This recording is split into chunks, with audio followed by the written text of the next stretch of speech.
Hey, Shalom. I want to give all praise, honor, and glory to Yahweh, by Hashem Yahushai, by Hashem and Kakwadash. Double honors to the apostles and elders of Great Millstone. Shalom to the elect. Hey, Lord willing, this lesson be edifying to you, Akim. I found this this article on Prison Planet.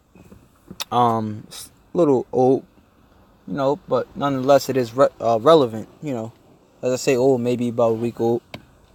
So it says the trade war is already having a huge impact on the U.S. economy. The trade war has barely just begun, and yet significant ripple effects are already being felt all across the U.S. economy. Once thriving businesses are on the verge of failure, workers are being laid off, and some sectors of the economy are witnessing enormous price hikes. Right now, the mainstream media is absolutely fixated on the drama surrounding the recently concluded Trump-Putin summit meeting. But the consequences of this trade war will ultimately be far more important for the lives of most ordinary Americans. As more tariffs continue to be implemented, this will perhaps be the biggest disruption to the global economy that we have seen in decades. Perhaps you have not been affected personally yet, but for many Americans, this trade war has changed everything. For example, just consider the plight of soybean farmer Tim Bartle. The U.S. is China's second biggest source of soybeans at 34% of the imports, after Brazil, which ships 53%. The staple is used to make cooking oil and seasoning, and soybean meal is found in pig feed. Now the tariffs have taken the bottom out of U.S. soybean prices, delivering a gut punch to farmers like Tim Bartle. He was already $100,000 in the red last year due to a year-long slump in cereal prices, and the current predicament has driven him into a corner. I'm not sure if I can get a loan from the bank to finance our next year's crops, said Bartle. If this trade war had not happened, perhaps Bartle would have been able to eventually get out of debt. But now he is facing financial ruin and the potential loss of his entire farm. Switching gears, and before I continue, if this guy, being a hardworking, individual, being a so-called business owner, if he's catching hell, how much more the average everyday 9 to 5 person, man? Because now you have it where, because of this trade war, all right, prices are getting more expensive. You see it even in the gas. People might say, well, it's just because of the summertime. No. This trade war has an effect on all avenues. And, soon enough, you're going to see prices so high, all right, that people won't be able to afford to buy goods, man. So it's going to lead to what? Looting and rioting. So it says, switching gears, U.S. consumers will soon discover that common electronics such as phones and computers cost a lot more. The following comes from the CBS News. Buyers in the U.S. will soon see price hikes on computers, phones, thermostats, and everyday items, according to the Information Technology and Industry Council, a group that represents tech companies. Hundreds of Chinese components that the Trump administration penalized are used to make everything from LEDs to sensors to printers and scanning components. When manufacturers pay more for their parts, the costs are typically passed on to consumers. It says, are you ready to pay $50? I'm guessing that means $50 more for your next phone to support this trade war? Maybe. $50 is ultimately not that big of a deal. But what about paying $9,000 more for your next house? Tariffs on lumber coming from the evil Canadians are adding about $9,000 to the cost of a new house, according to the National Association of Home Builders. Washing machine prices have jumped some 50% this year, the fastest increase ever recorded by the Bureau of Labor Statistics. Are you starting to understand why starting trade wars with all of our major trading partners simultaneously was a bad idea? Alright, I'm not going to read all of it. But brothers get the point, man. This trade war is only going to hurt you average everyday Americans, man. Hey, is it gonna hurt us?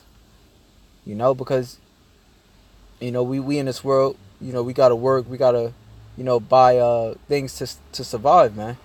But it's beautiful at the same time, man. Because we know this place is falling, man, and our prayers is being answered. You know, because we want to get the heck up out of here, man, and quick. You know. So hey, with that, I'm gonna get this. I was looking it up. It says U.S. imports and exports, components, and statistics. This is in 2017, but I want to see what about 2018.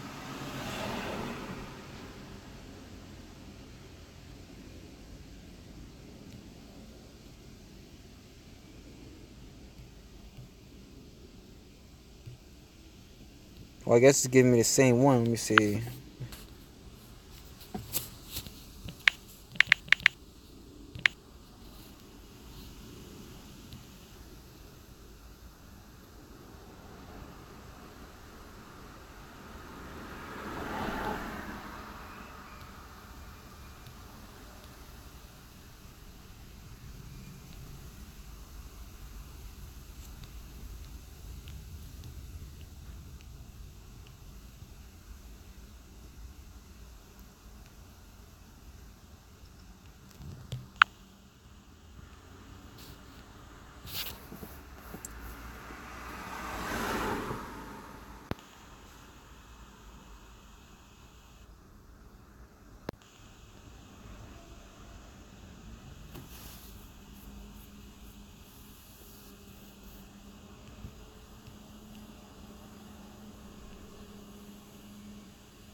United States trade, okay.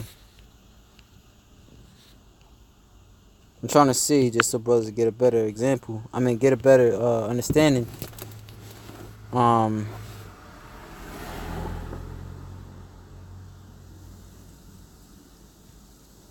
That America actually imports more than they export.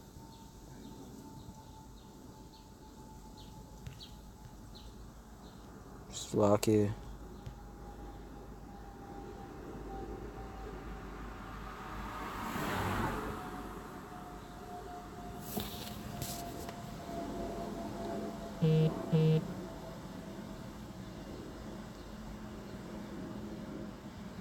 Well, you see all across the globe, man, that they actually import more than they export, as you can see. If you look at their trade, like, and this is not so recent, but as you can see, the numbers stay the same over the years. Let me see. It's lucky. I'm trying to find the spirit just hit me to look. Let me see. Like right here, it says global automobile imports and exports in 2011. The yellow represents the imports and the green represents the exports. The same goes for, I guess this is the crude oil.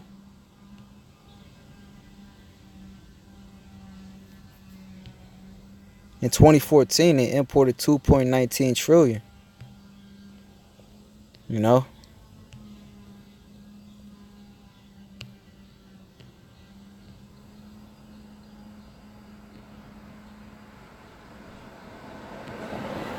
Okay, so the import was 2.19 trillion and the exports is 1.45 trillion. This is in 2014. Now, let me see if they give you an update. Okay, this is all from 2014.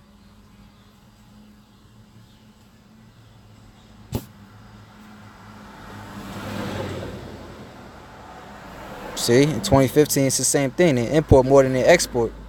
Import means the things that they bring in. The export means the things that they send out. Then this is something a little more recent. It says in 2017, total U.S. trade with foreign countries was $5.2 trillion. That was $2.3 trillion in exports and $2.9 trillion in imports. You see? So the scale always remains the same with Esau Edom. With America. Now, actually, that's prophecy, and that's why these other nations, as it is written right here, Revelations 18.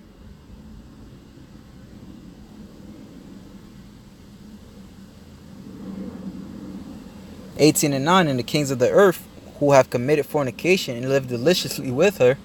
How they live deliciously with her? Because they made a lot of money with America. Shall bewail her and lament her when they shall see the smoke of her burning. Alright, so why would they lament her? Alright, when America's being a big bully. This is why it says, standing afar for the fear of her torment, saying, alas, alas, that great city Babylon, that mighty city, for in 1 hour is thy judgment come. And the merchants of the earth shall weep and mourn over her, for no man buyeth their merchandise any more. Then it goes into the merchandise. Alright, that you know what I'm saying, the merchandise that America buys from them. You know, because this place is basically they call it a cash cow.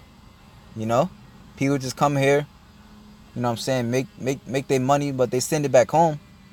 You know, you got a lot of gooks that do that. You know, they make mad bread here and they send it back home to their country, man. Really, all nations do that. You know, and then they live deliciously, and a lot of times actually the money goes longer in their country too. You know, but this place is a cash cow for them, man. You know, so this place is finished, man. This is Jeremiah 51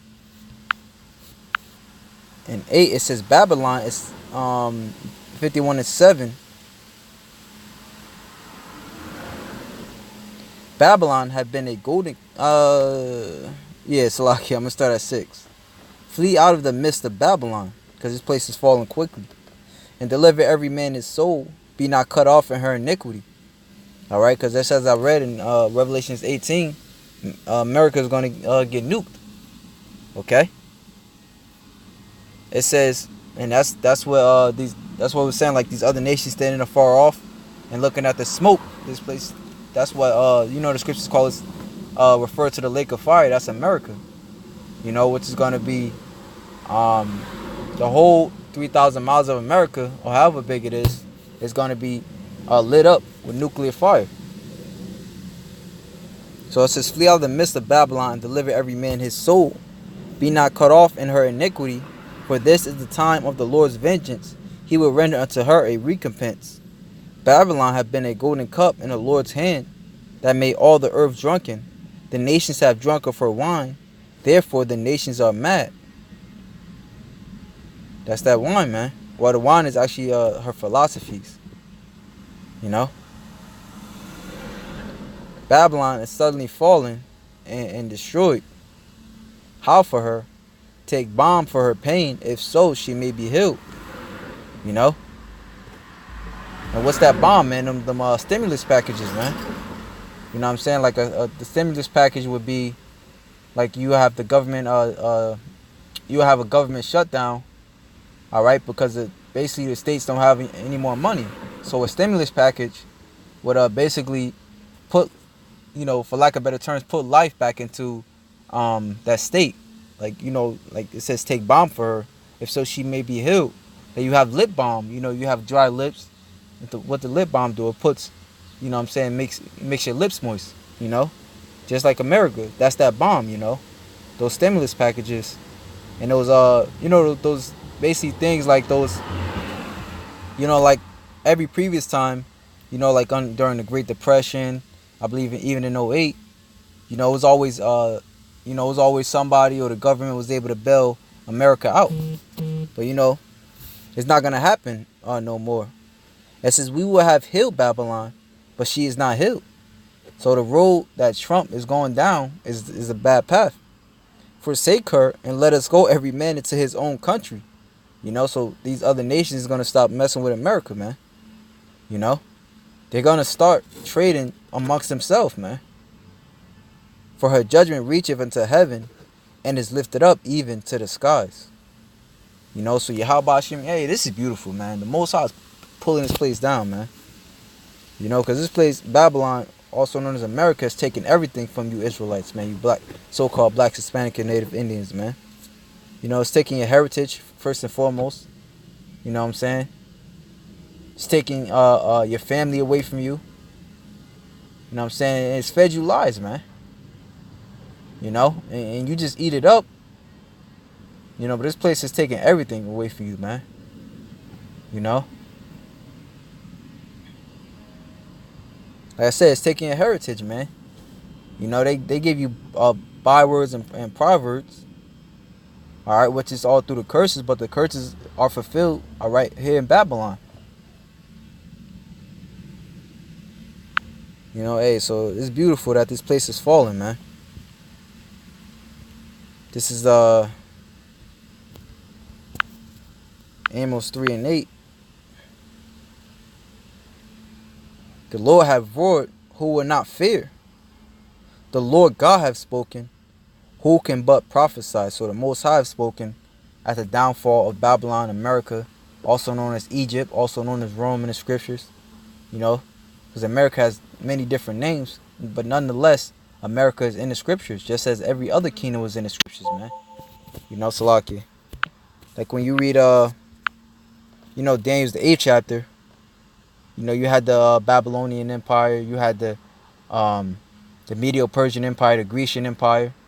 All right, Daniel's, I believe Daniel's the 7th chapter as well. Daniel's 2. You know, so how much more America? Well, actually, America is in the scriptures, because when you go in Daniel's 2, you know, out of feet of the image that Daniel saw was part iron and part clay. All right, that part clay is America, because America is an offshoot of Rome. All right, Rome was very fierce. All right, but America is weak. You know, that's why they have homosexuals in their military. You know, and nobody takes them seriously, man. You know, hey, look at one of the weaker nations. All right, Iran even threatening Trump. You know, Kim Jong-un, North Korea. You know, so that's how this place is part clay. So America's in the scriptures, and America's going to be destroyed. You know, first and foremost within. Like I said, with these tariffs, it's only going to tear. It's only going to be worse for America, man. You know, because they import more than they export. You know. Hey, so with that, Lord willing, you I can edify. Shalom to the elect.